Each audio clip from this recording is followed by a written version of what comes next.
नहीं नहीं महाराज, ये कैसे संभव है? क्यों संभव नहीं है पंडित रामकृष्ण? क्यों संभव नहीं? ये आपके अनुसार भी तो हमारे स्वप्न का अर्थ यही होता है कि हमें किसी और के दृष्टिकोण से स्वयं को देखना होगा। तो बस अब हम स्वयं को आपके स्थान पर आकर देखेंगे। परंतु महाराज, ये हमारा आदेश है पंडित रामकृष्ण। कल से हम महाराज के प्रमुख सलाहकार का कार्यभार संभालेंगे और आप स्वयं महाराज का। एक महाराज के स्थान पर आकर ही आप समझ पाएंगे कि एक राजा का कार्यभार क्या होता है, और हम प्रजा के मध्य में रहकर यह समझ पाएंगे कि उनकी समस्याएं क्या होती हैं। नहीं नहीं महाराज, मैं भला आपका पद कैसे ले सकता हूँ? पंडित रामकृष्ण, मां हमारे स्वप्न में आई थी, हमसे कुछ कहा था। उस कथन को सत्य करने हेतु किसी न किसी को तो हमारे स्थान पर आना ही होगा, और आपसे उपयुक्त व्यक्ति और कौन हो सकता है? गुरुवर महाराज, गुरुवर मुझसे उपयुक्त रहेंगे महाराज। इन्हें तो कार्यवाहक महाराज का अनुभव भी है। सत्य वचन, सत्य वचन। हम नहीं, यदि महाराज कहें तो हम। नहीं गुरुवार, नहीं,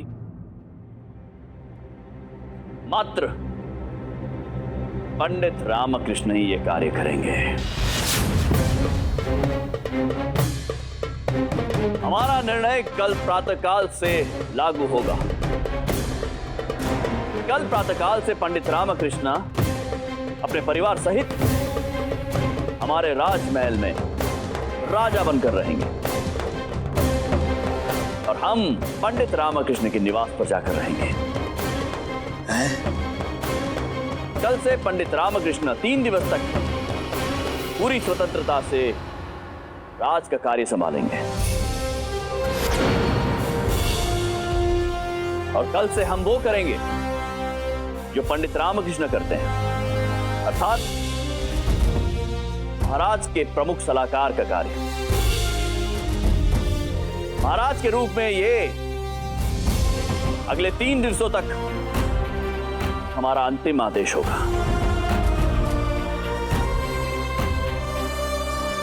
महाराज कृष्णदेव राय की जय! महाराज कृष्णदेव राय की जय! महाराज कृष्णदेव राय की जय!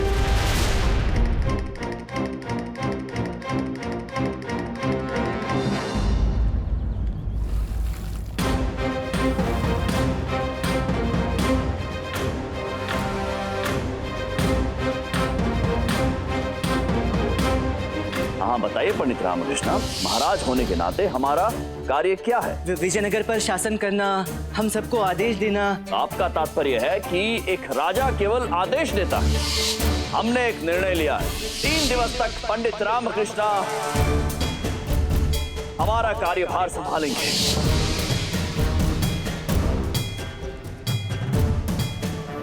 पंडित रामकृष्ण,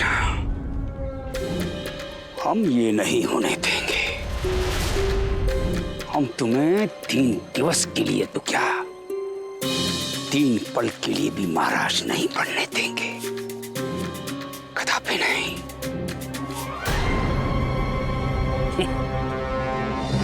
अरे मनी, हो ना हो अपने बुड्ढे के मस्तिष्क में ना कोई नया प्रपंच चल रहा है। कितना भी प्रपंच चले, लेकिन ये बुढ़ा पंडित रामकृष्ण को राजा बनने से नहीं रोक पाएगा, देख लेना। हाँ।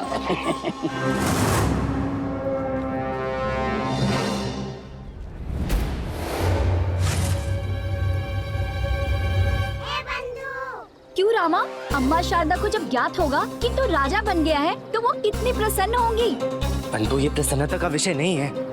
व्यर्थ ही महाराज से विवाद हो गया। अरे मैं एक राजा का कार्यभार कैसे संभालूंगा? नहीं नहीं, जो हुआ उचित नहीं हुआ।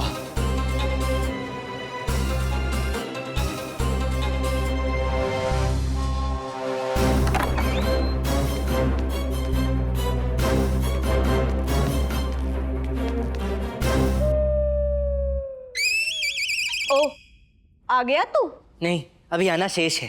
और ये सब क्या है? ये कैसा व्यवहार कर रहे हो दोनों? जैसा एक राजमाता को करना चाहिए वैसा ही कर रही हूँ महारानी शारदा।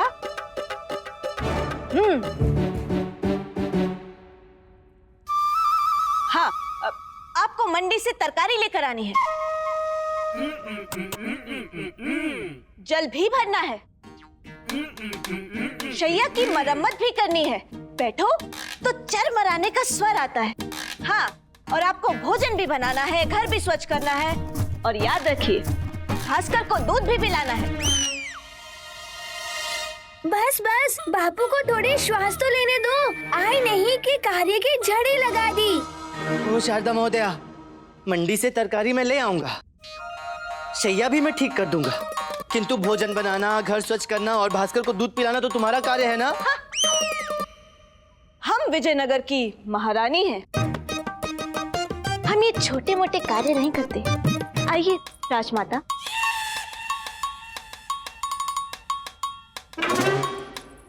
किंतु राजा तो मैं हूं ना। अरे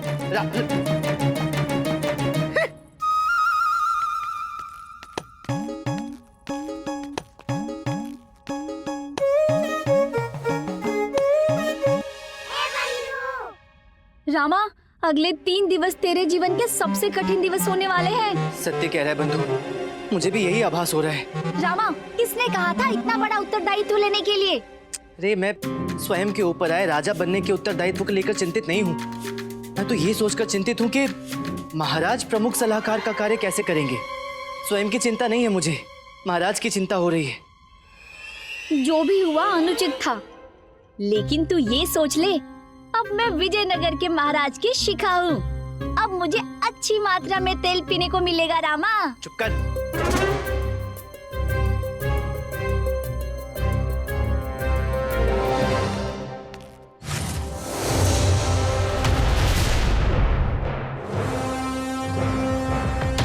हमें विश्वास नहीं होता, अश्ववाहिनी सेना के सेनाध्यक्ष हमारे समक्ष खड़े हैं, परंतु अश्व कहाँ हैं? घास खाने गए। महोदय, हम अपने और अपने राज्य की सेना के लिए कुछ भी करने के लिए तैयार। बहुत अच्छे, हमें तुमसे यही आशा थी। सुनो, एक चोर ने इस क्षेत्र में उत्पात मचा रखा है और हमें गुप्तचरों से सूचना मिली है कि आज रात्रि वो प्राचीन खंडर में आने वाला है। आप चिंतित न हो महोदय, हम उसे बंदी बनाकर आपके समक्ष लेके आएंगे। नहीं, तुम उसे बंदी बनाकर हमारे समक्ष नहीं लाओगे। अभी तो उसे बंदी बनाकर 3 दिवस तक वहीं रखोगे और 3 दिवस के पश्चात उसे मार देंगे। मारोगे नहीं, मुक्त कर दोगे। उचित है महोदय। हाँ, परंतु ध्यान रहे, वो चोर बहुत ही चतुर है। वेशभूषा बदलने में विशेषज्ञ है, किसी भी वेश में आ सकता है, राज्य के कर्मचारी के वेश में। परंतु हमें गुप्तचरों से सूचना मिली है कि आज वो पंडित रामाकृष्ण के वेश में प्राचीन खंडहर में आने वाला है। पंडित रामाकृष्ण? परंतु प्रश्न करते हो?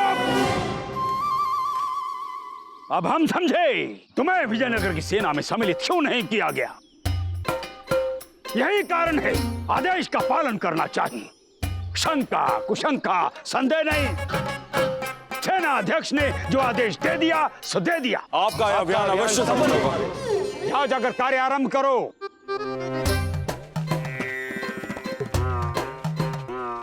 अब आएगा आनंद। महाराज पंडित रामाकृष्ण को 3 दिवस तक दरबार में ना देखकर विचलित हो जाएंगे और महाराज को ऐसा लगेगा पंडित रामाकृष्ण राजा के कार्यभार से भयभीत होकर लुप्त हो गए हैं और अपने कार्य का निर्वाह ना करने के आरोप में पंडित रामाकृष्ण को मिलेगा दंड। वही तो हम चाहते हैं। वो तो ठीक है गुरुजी, परंतु धनी मनी को बताइए कि वो पंडित रामाकृष्ण इतनी रात्रि को प्राचीन खंडर में जाएगा क्यों? वो सब हमने सोच रखा है मेरे बच्चों।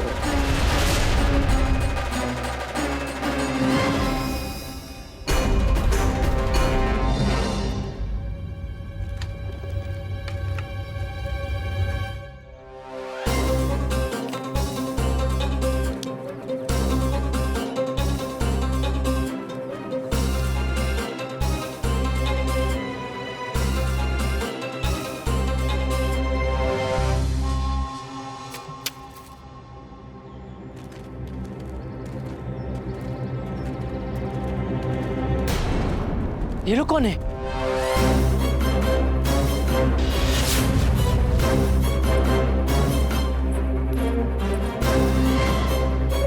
ये क्या है? अरे महारानी जी, आप क्यों कष्ट करती हैं? मैं उठाता हूं ना।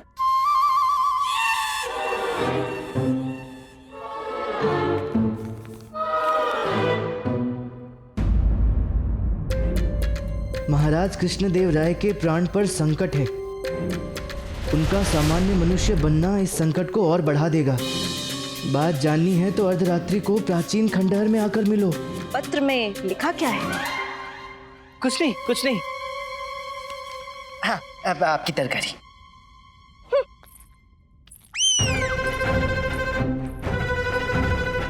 प्राचीन खंडहर में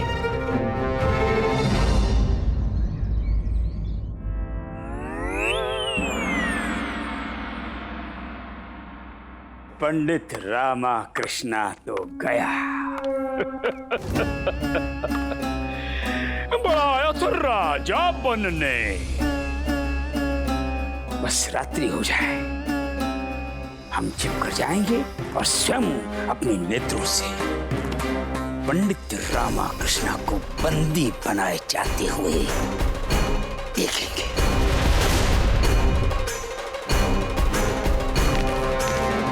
देखो ना,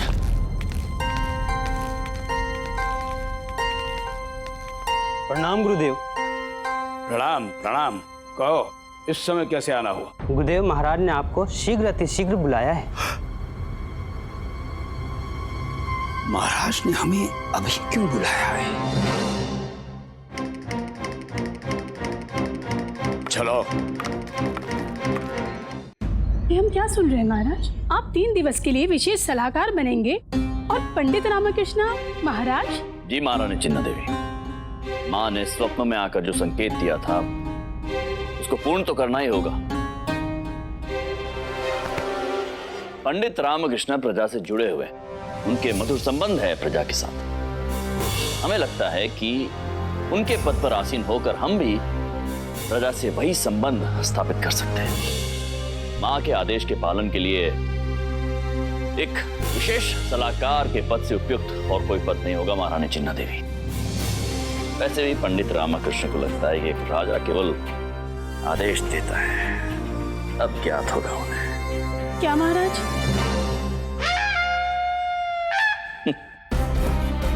हम कह रहे थे महारानी चिन्ना देवी कि हम स्वयं से अधिक तो पंडित रामकृष्ण को लेकर चिंतित हैं।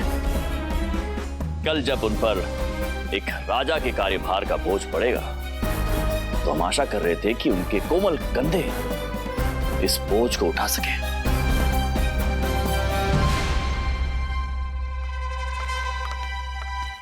प्रणाम महाराज।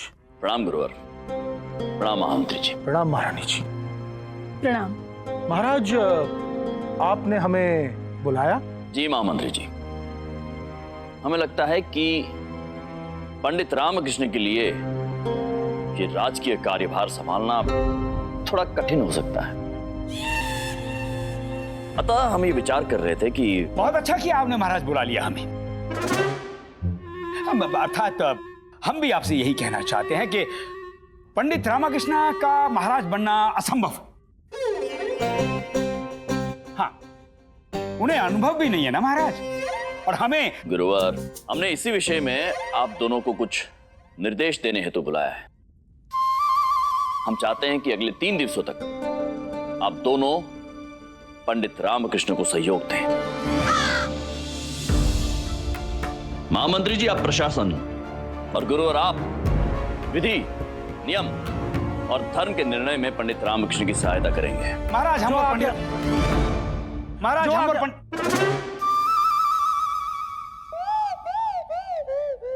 जो आज्ञा महाराज।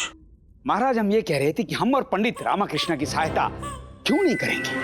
अवश्य करेंगे। अद्भुत, हमें भी आपसे यही अपेक्षा थी। अब आप प्रस्थान कीजिए। महाराज प्रणाम महाराज। महारानी चिन्ना देवी, कल से हमें एक साधारण नागरिक का जीवन व्यतीत करना होगा। आशा करते हैं कि आप तैयार हैं। मां के दिखाए गए मार्ग से हमें अवश्य लाभ होगा, ये हमारा विश्वास है। एक साधारण नागरिक का जीवन जीना एक विशिष्ट अनुभव होगा। क्यों महारानी जी?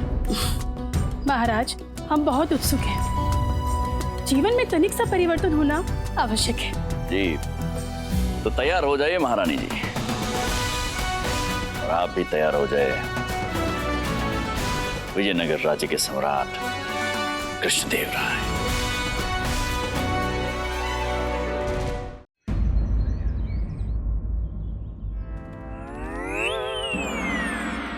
कोतवाल जी, ये किसी का उपहास भी हो सकता है, किंतु महाराज की सुरक्षा से संबंधित है, इसलिए जांच तो करनी पड़ेगी। पंडित रामकृष्ण जी, आप सत्य कह रहे हैं, आप चिंता मत कीजिए। मैं स्वयं रात्रि में उस प्राचीन खंडहर में जाऊंगा और जांच करूंगा, और यदि वहां कोई मिला तो वो मेरे हाथों से बच नहीं सकता। पूर्व में आपको तो ज्ञात है कि मैंने कितने साहसिक कार्य किए। पंडित रामकृष्ण जी, मैं अकेला शेर से लड़ा हूँ, डाकुओं से लड़ा हूँ। ये मत पूछिए कि मैं कहाँ कहाँ और किस किस से नहीं लड़ा हूँ। नहीं पूछता, चलता हूँ। हाँ,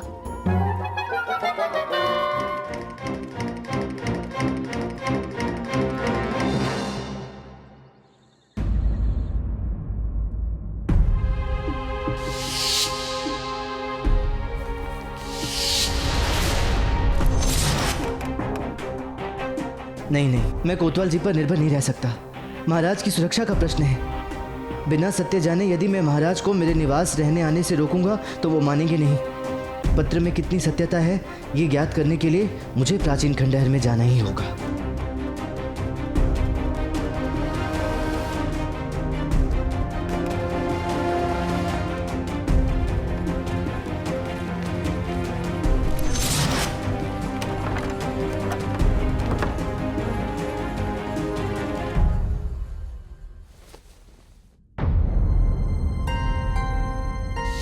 प्राचीन खंडहर में एक बाबा रात्रि में मिलते हैं। अगर उनका आशीर्वाद मिल जाए तो मनुष्य को सबका प्रिय बनने का गुण आ जाता है।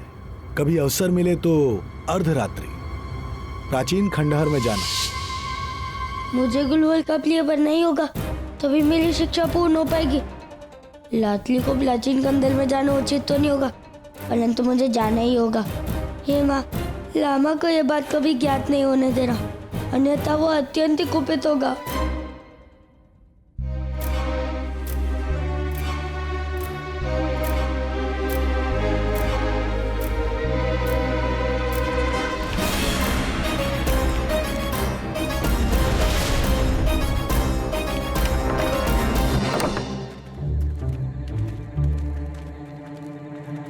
सावधान! कोतवाल महोदय, आगे प्राचीन खंडहर है। क्या है? तो फिर यहाँ रुक के क्या कर रहे हो? चलो पीछे चलो, वापस चलो। अरे रुको। यदि पंडित रामकृष्ण को ज्ञात हुआ कि मैं भयभीत होकर खंडहर में नहीं गया तो मुझे दंड मिलेगा। कल से वो ही राजा का कार्यभार संभालने वाले हैं। संभव है मुझे कायर समझ के कोतवाल के पद से ही न हटा दें। उफ, जाना तो पड़ेगा ही। क्या समस्या है सैनिकों, हमें इस प्राचीन खंडहर में एक बार जांच के लिए चलना पड़ेगा। आओ, आओ सुनो, मेरे साथ ही रहना, इधर उधर नहीं होना। हाँ, आओ आओ, मेरे साथ ही रहना।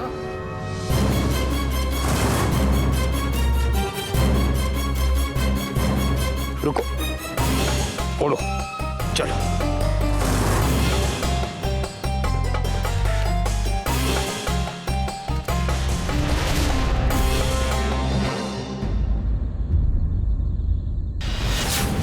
गुंडप्पा के बच्चे, इस प्राचीन खंडहर में कोई आता जाता नहीं। मैं तुझे ऐसे अंधेरे तहखाने में बंदी बना लूंगा जहां तुझे कोई ढूंढ नहीं पाएगा।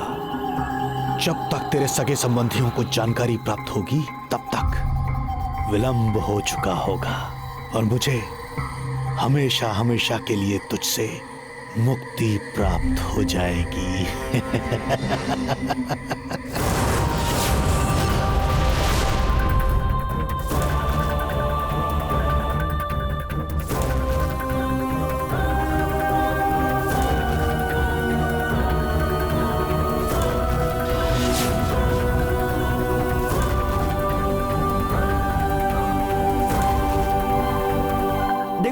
शायद ये वही चोर है।